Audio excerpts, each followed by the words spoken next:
Hello and welcome. My name is Dr. Pam Kastner, and I have the honor of serving as Patent's State Lead Consultant for Literacy. Welcome to Patent's podcast series, Leaders and Learning in Literacy. In this podcast series, we speak with literacy experts in the field as well as practitioners and offer you resources to support your literacy efforts in the field.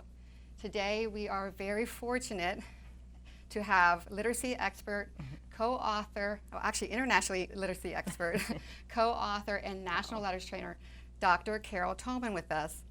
Thank you so much, Carol, for doing this podcast with us. You're welcome. Thanks so much for having me here. I appreciate it. I always like being at Patent. Thank you. And we're always so happy to have you here. Today, our podcast series is going to focus on Carol Tolman's Hourglass figure that outlines the necessary skills and a scope and sequence for fluent and accurate reading and spelling.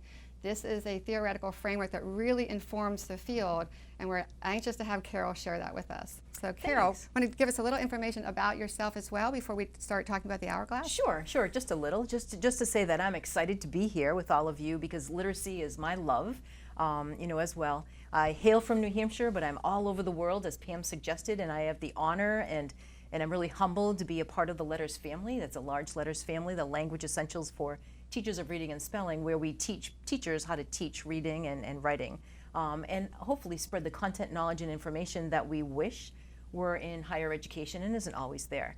So I'll jump maybe in. I know we're talking about the Hourglass Yes, today. we are. I wanted to share that the Hourglass actually came from our need to really create information in a simplistic way, but in an accurate way. So I thought first of the four-part processing system. So you might notice this, Seidenberg and McClellan's four-part processor. And when I was trying to explain to teachers, Pam, like everything that goes into the phonological processor and everything that goes into the orthographic processor, it was really tricky to do it in this model because it's just one area. So in a sense, what I did is I decided that I would take the information from phonology and really kind of blow that out. And it was helpful at first. I read Gail Gillen's work in the first version years ago and tried to figure out what the instructional implications were for phonology, and then thought about basic phonics and word study to think about how that hooks onto the orthography, and decided that it would be, well, the way in which you teach those is to go from phonology, big, long, co-articulated streams of speech, to slightly smaller and smaller and smaller units. So it looked like this, that I was going to think about sounds as how students and children first hear them in our environments, like co-articulated long words. And then gradually had to teach them an awareness of an individual phoneme. And when we did that individual phonemic awareness, we then were ready to talk about letter names and then hooking the letters to the sounds. So then I could, and I'm using different colors purposely, kind of put the understanding of phonology layered on top of what we know to be the orthographic processor and the letter and letter patterns. And also recognize that then once you were aware of one sound and you connected it with one symbol, then you could make it slightly larger and larger and larger chunks. And then it was important to work through that progression. Hence, it became small to large, large to small, and it just kind of became an hourglass. And it looks like an hourglass, doesn't it? Yes. Yeah, on its side. Yep. So then, of course, I thought looking at it this way was a little cumbersome. So I'll then erase the four-part processing system and we'll put it up. And tell me what you'd like to know about the Hourglass. Well, let's start with phonology. You talked about how we start with these larger language units of sound in the speech sound system of our language, and then we narrow it down into smaller and smaller sounds, like, for example, phonemes. So I want to talk folks through that.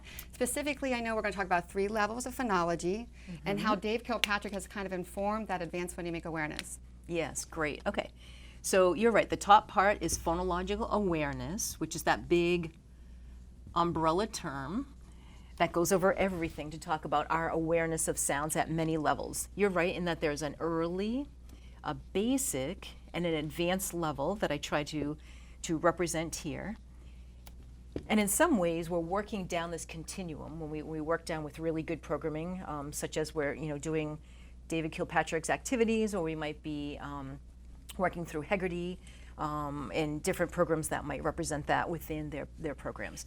So early phonemic awareness would be the bigger segments of sounds, so syllables, alliteration, right? Those first sounds. That's right. And then from there, onset and rhyme.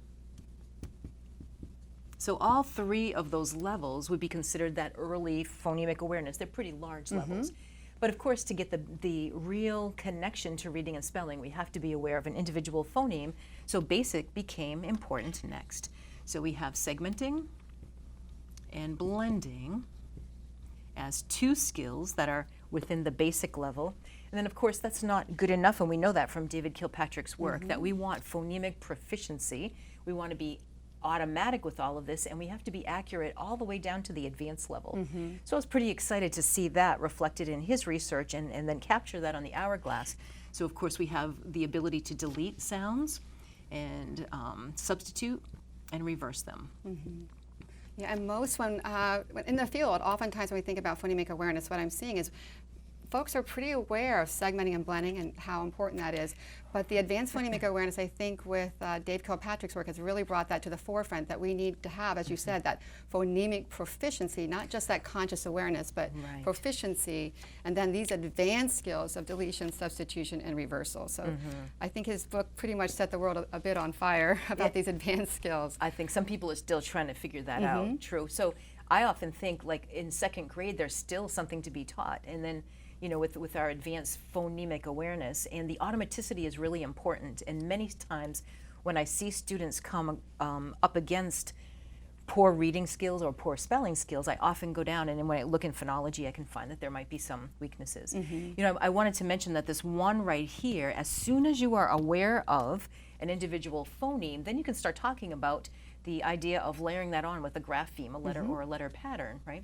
So one thing to think about is, while this is an instructional progression, you don't have to wait to get down here to the advanced level before you start talking about what I call the orthographic layers right here. So we have orthography,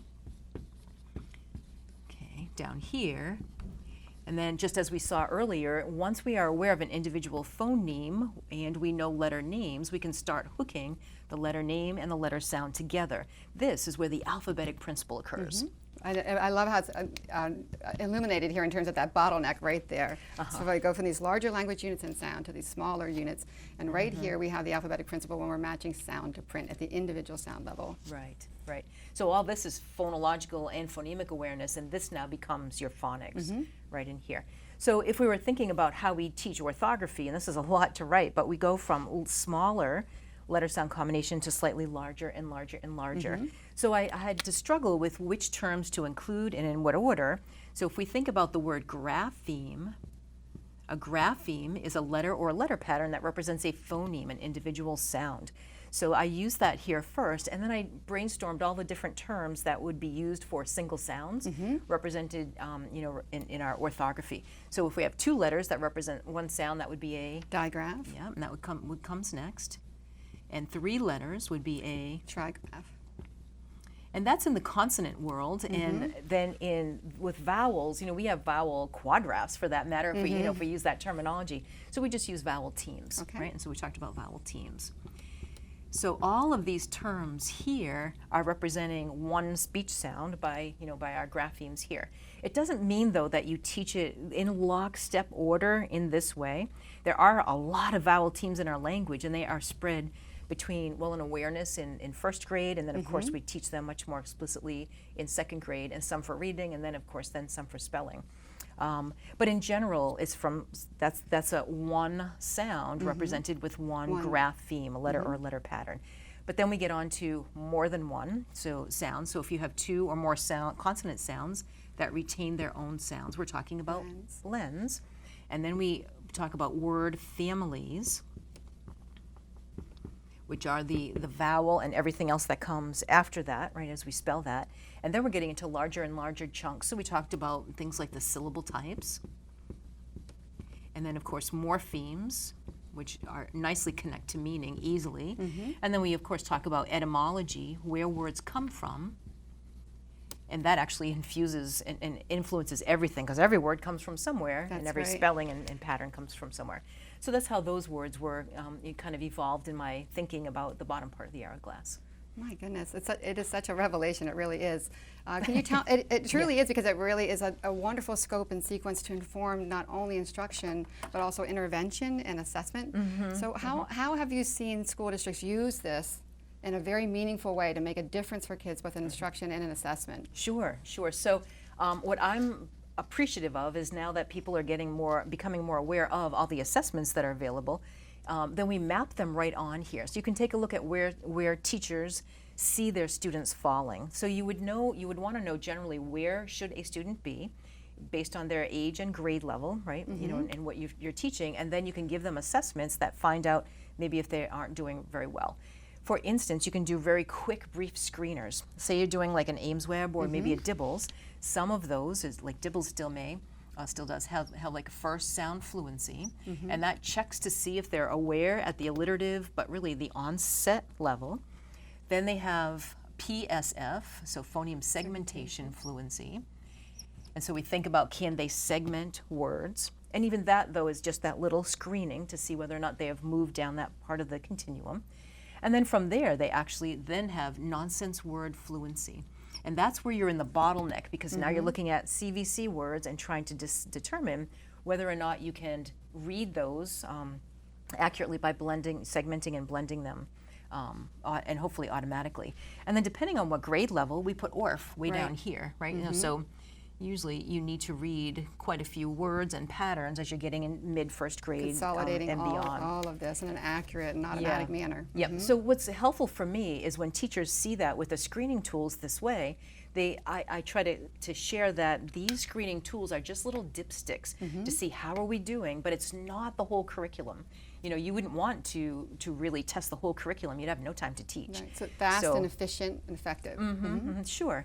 And then from there, say I find that first sound or PSF might be weak with any students, I can dig deeper.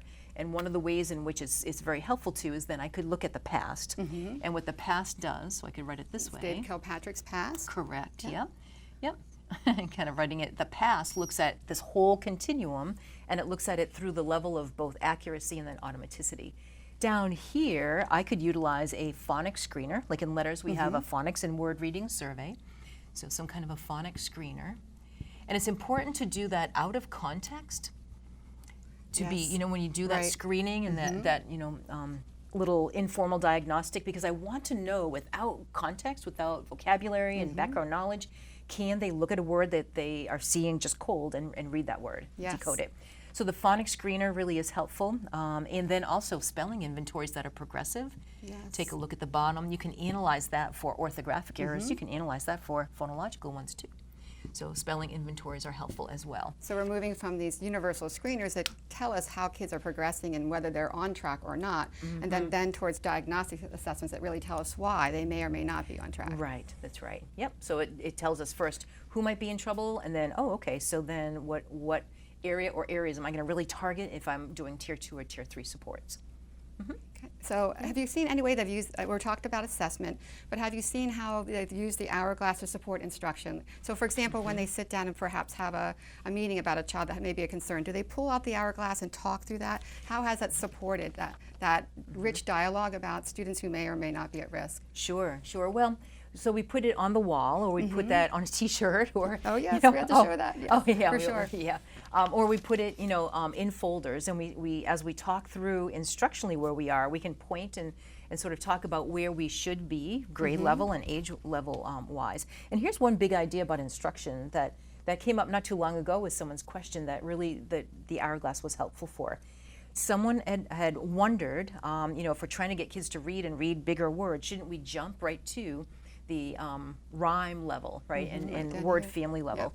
So I was able to use this Hourglass in the conversations to say, well, your ability to read words at the family level is way down here. And if that's how you enter your instruction with phonics, you have not done the preliminary work of looking at letter sound correspondences in isolation. It is a very supportive practice to teach word families, like say at, which is a very common word family, but not if you haven't been aware of and can differentiate it from I and and and other words that are other sounds that are similar, and you need to be sure that you know the t in isolation as well, and that there's a T that goes along with that, the T sound, and an A that goes along with the A sound. And then once you put them together, that becomes a unitized unit in your visual word form area. And then it's helpful to work with mat and bat and slat and flat, but not before. Right, you need to know that A says and B says, well, they don't say that, look but at everything that they're missing prior. Yeah, A represents T represents the T sound, and then you can start putting them together. Yeah.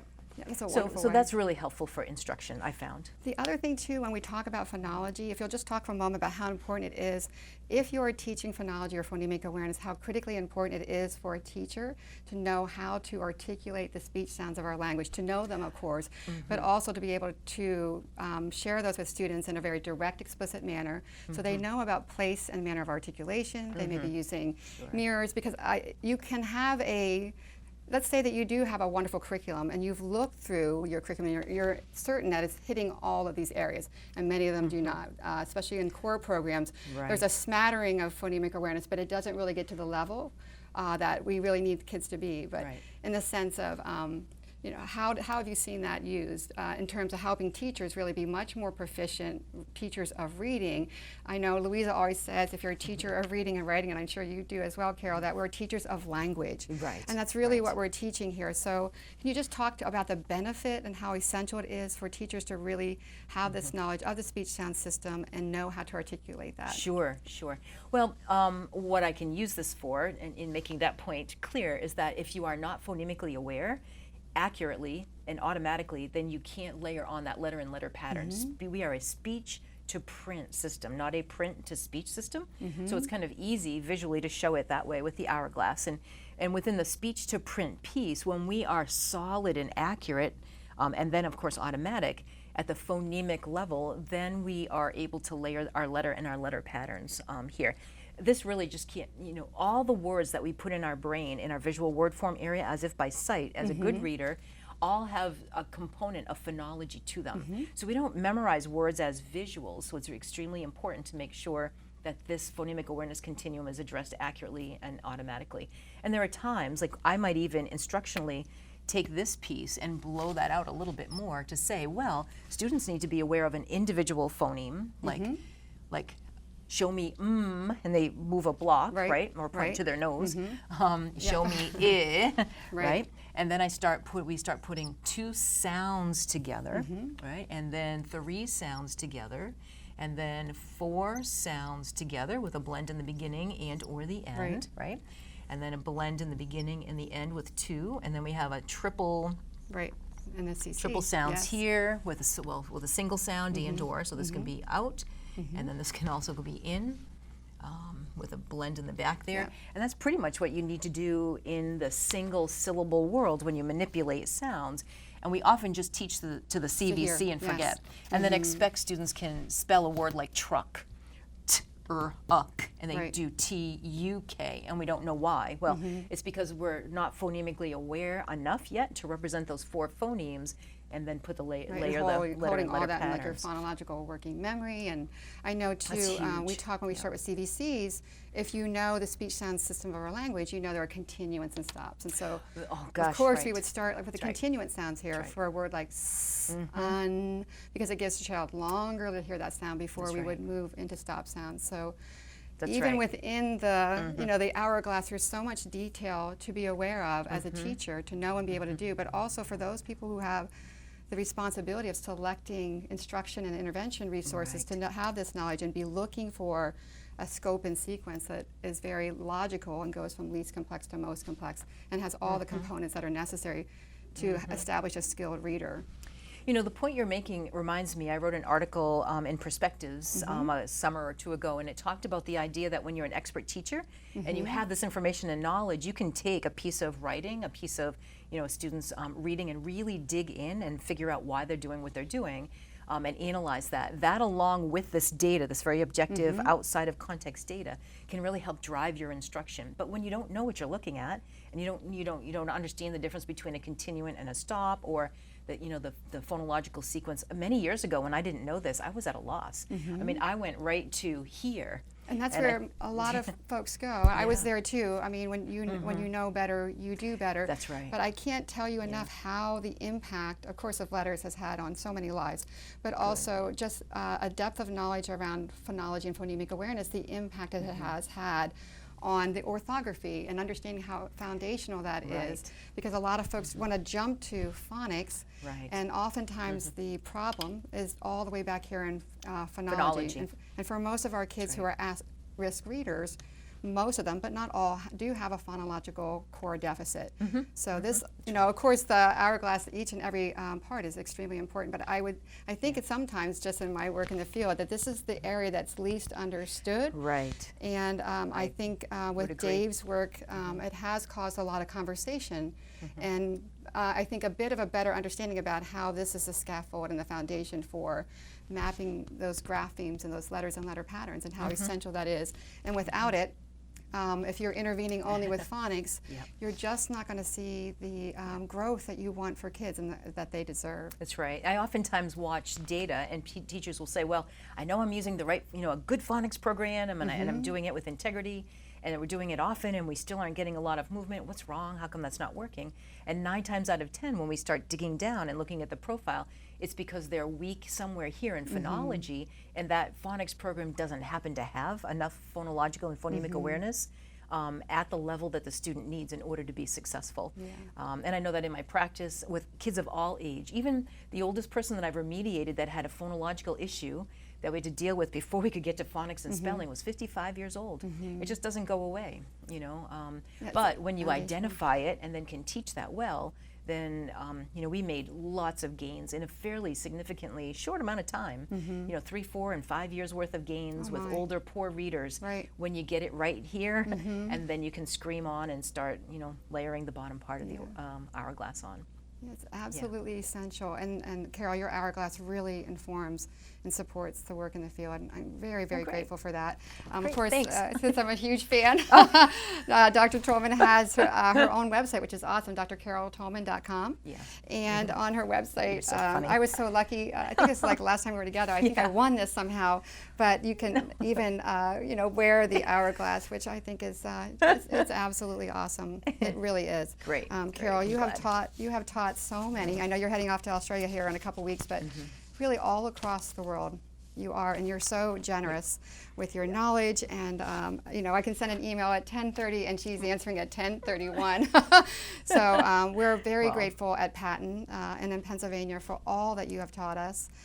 We've had a number of LETRS cohorts. We're very honored that we have them. We'll continue to have them, and the impact that it has had on the science of reading and the impact on teachers and on students. So we're very grateful and thankful that you would join us for a podcast and really amplify the hourglass from the author herself. And so great. And just to know, you know, to say too that it goes both ways. And while LETRS and my, you know, in my work and my honor of working with our advisory board and with Louisa Moats is just like a highlight of my life. I love that woman for all her knowledge and for her kindness and her personality. But in addition to all that content with LETRS, we couldn't do this without people like you and people in Patton. And so Pennsylvania has been a really solid implementation of the right science of research, and I'm so excited about moving it forward not only in Pennsylvania but throughout the country and the world. So bravo to you and for all that you do, PM. So, well, thank you, Carol. Thanks. And thank you all for watching today, this Leaders in Learning and Literacy. We're very excited for this podcast series and what it can offer to the field. And once again, we thank Carol, and we'll see you next time. Also, a big thank you to our producer, John Ragsdale.